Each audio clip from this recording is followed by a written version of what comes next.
Welcome everyone to our presentation. This year, Emma McCurry and I, Bo Shaw, worked on MilkGuard. Every year, the lives of 820,000 children around the world would be saved if only they were optimally breastfed. This shows the importance of breast milk for infants. In fact, breast milk is the best source of nutrients for babies. However, if the mother has health complications, then she may be unable to breastfeed her infant.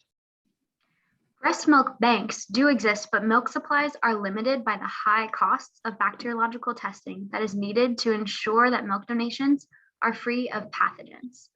It typically costs a milk bank somewhere between $35 and $81 and takes 48 hours to test 100 to 200 ounces of breast milk. These high costs limit infant access to breast milk that is required for optimal health. The MilkGuard project was conceptualized in 2017 to address these shortcomings with a low-cost and environmentally friendly system to detect E. coli in donated human breast milk. The system features a spherical biosensor with a chemical that reacts to produce a blue precipitate when it comes into contact with the protein that E. coli excrete in milk. The more bacteria there is, the darker blue the sensor and milk sample will become. Previous MilkGuard teams have improved the speed of our reaction, completed in-lab testing with capsule-based delivery of that chemical that turns blue, and worked on analyzing the results of the system using color detection only. However, at the beginning of this year, MilkGuard was unable to achieve the Human Milk Bank Association of North America's lower limit of detection standard of 10 to the 4th colony-forming units of bacteria per milliliter of breast milk. The red box highlights the 10 to the 4th and 10 to the 5th CFU per milliliter markings, which are basically indifferentiable. So our primary goal for this year was to achieve the lower limit of detection shown on the screen.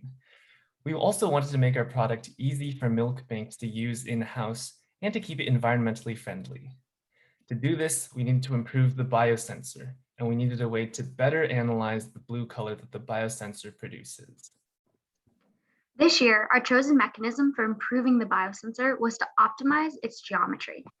Doing this could help us achieve our desired sensitivity in a relatively short time period. When the pandemic continued to make lab access a challenge, though, we decided to pursue this goal through constructing a computer-based model of our biosensor and reaction. We needed this model to be both realistic, meaning it produced results we observe in real life, and dynamic, meaning it can be easily changed in the future.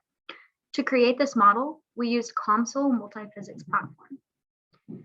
The physics and chemistry integrated into our 2D model are governed by Fick's second law, the Thiele modulus for spherical capsules, and Michaelis-Menten kinetics. But don't worry, I'm not going to explain the details of all of that now.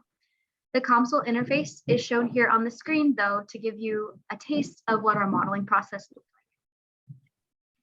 like. After iterating our model many times, we were able to ultimately mimic sensor behavior that is observed in real-life experiments. Here you see an animation of the transport of the blue precipitate product, which is that species we use to measure E. coli concentration. The blue product quickly diffuses throughout the milk sample, and over time it penetrates into the center of the sensor capsule as observed in previous research. Once a realistic model is built, we used it to conduct a geometry optimization experiment. This cut down on time, cost, and waste that would be required of in-lab experiments. In our virtual experiment, we had 3 variables, which I'll imagine as knobs for easy explanation. We would first select a total biosensor volume to hold constant, and from there, we selected a number of biosensor capsules. And then from that number of capsules, we would calculate the radius required to achieve our fixed volume. The simulation results suggested that when the total volume of biosensor is held equal, but divided into smaller capsules, the reaction progresses more rapidly. This is visualized here in this graph on the screen, where we see that as the capsule radius increases, meaning that there are fewer total capsules, the total amount of blue precipitate decreases. This suggests that the MilkGuard system ideally would have many small biosensors in each sample rather than one large biosensor. After the biosensor optimally produces the color, we now analyze it using our smartphone app.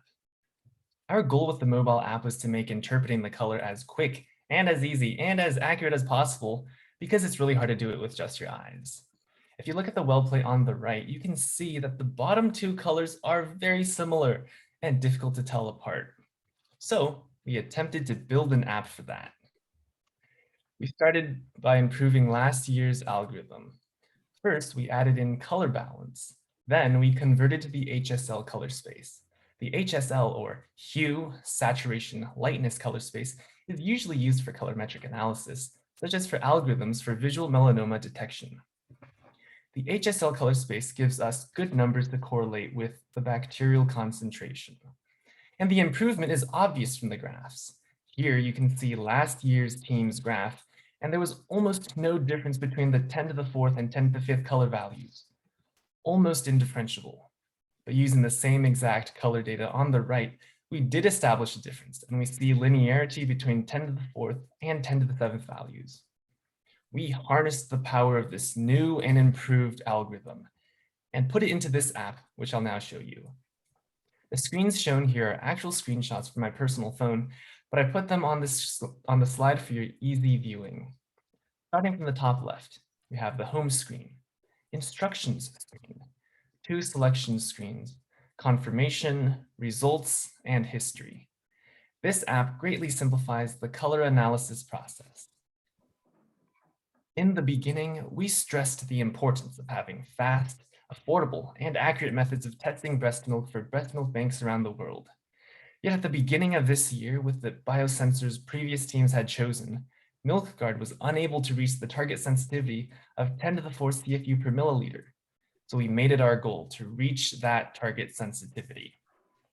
We approached this from two directions, the biosensor and the app. Through building many console models, we proved that computer-aided modeling is an economical and environmentally friendly option for testing how to make the sensor as effective as possible. This finding enables future teams to improve the sensor's speed and color-producing efficacy right on their computers. On the smartphones app side of things, we've created an easy-to-use app, as well as a new and improved algorithm that yields more sensitive results, which means better breast milk testing for better infant health. We've contributed to MilkGuard and to infants' equitable access to breast milk as we strive for a more humane, just, and sustainable world through bioengineering innovation. All of this work would certainly not have been possible without the invaluable support from professors, sponsors, milk banks, departments, and previous teams. So thank you for playing a part in lowering the barriers to infants' access to breast milk.